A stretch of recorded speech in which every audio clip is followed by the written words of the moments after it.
Hello friends, আশা করি আপনারা সবাই ভালো আছেন এবং আগামী দিনে ভালো থাকবেন। আজকে আমি চলে এসেছি 12 নম্বর জাতীয় সড়ক অথবা 34 নম্বর জাতীয় সড়কে কৃষ্ণনগর আপডেট নিয়ে। এটা হলো কৃষ্ণনগর পালপাড়া, যেটা আমি রানাঘাট থেকে ধুবুলিয়ার দিকে যাচ্ছি, সেই লেনটা ধরে যাচ্ছি। আর ওপরে যেটা দেখছেন সেটা ধুবুলিয়া থেকে রানাঘাটে, সেটা হলো ওপরে ফ্লাইওভার। এখান থেকে ধুবুলিয়া 14 কিলোমিটার, বহরমপুর 90 কিলোমিটার, বেথুয়া ডোরি 30 কিলোমিটার। আমি এখন ধুবুলিয়ার দিকে যাচ্ছি, ওইখান থেকে ব্যাক করে আবার সার্ভিস রোড ধরে পালপাড়া মোড়ে ফিরে আসবো। 34 নম্বর জাতীয় সড়ক অথবা 12 নম্বর জাতীয় সড়ক, national highways authority of India NHAI। 34 নম্বর জাতীয় সড়ক অথবা 12 নম্বর জাতীয় সড়ক, বারাসাত টু শিলিগুড়ি। দেখতে থাকুন। Thanks for visit my channel, thanks for support my channel. আজকের আপডেট 1 অক্টোবর 2024 মঙ্গলবার। Thank you.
বারো নম্বর জাতীয় সড়ক অথবা 34 নম্বর জাতীয় সড়কে আমি রানাঘাট থেকে যেটা ধুবুলিয়ার দিকে যাচ্ছে, সেই লেনটা উপরে চলে গেল। আর আমি এখন সার্ভিস রোড ধরে ব্যাক করে এই ফ্লাইওভারের নিচ থেকে ব্যাক করে আবার পালপাড়া মোড়ে ফিরে আসব।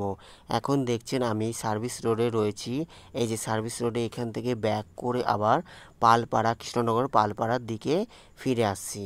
এখন দেখছেন কৃষ্ণনগরের 12 নম্বর জাতীয় সড়ক অথবা 34 নম্বর জাতীয় সড়কে এটা হলো সার্ভিস রোড, আর ওপরে হলো 4 লেন 100% কমপ্লিট। এখন আমি এখান থেকে ব্যাক করে আবার কৃষ্ণনগর পালপাড়া মোড়ে ফিরে আসছি। আজকের আপডেট 1 অক্টোবর 2024 মঙ্গলবার। Thanks for visit my channel, thanks for support my channel, thanks for watching. Take care. আজকে দেখিয়েছিলাম কৃষ্ণনগর পালপাড়া মোড়ের 6 লেন কনস্ট্রাকশন আপডেট। এখানে 6 লেন 100% কমপ্লিট। এখান থেকে আমি ব্যাক করে আবার পালপাড়া মোড়ের দিকে যাচ্ছি।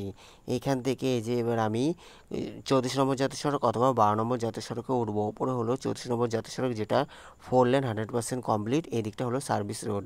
এখন আমি সার্ভিস রোড ধরেই যাচ্ছি। এখান থেকে Kolkata 110 kilometre kilometre, Chakdah 44 kilometre, Ranaghat 33 kilometre. ভালো লাগলে অবশ্যই লাইক, কমেন্ট, শেয়ার, সাবস্ক্রাইব করবেন। যারা সাবস্ক্রাইব করছেন তাদের অসংখ্য ধন্যবাদ। পরবর্তী ভিডিওর জন্য অপেক্ষা করুন। দেখার জন্য অসংখ্য ধন্যবাদ। সবাই ভালো থাকবেন। Take care.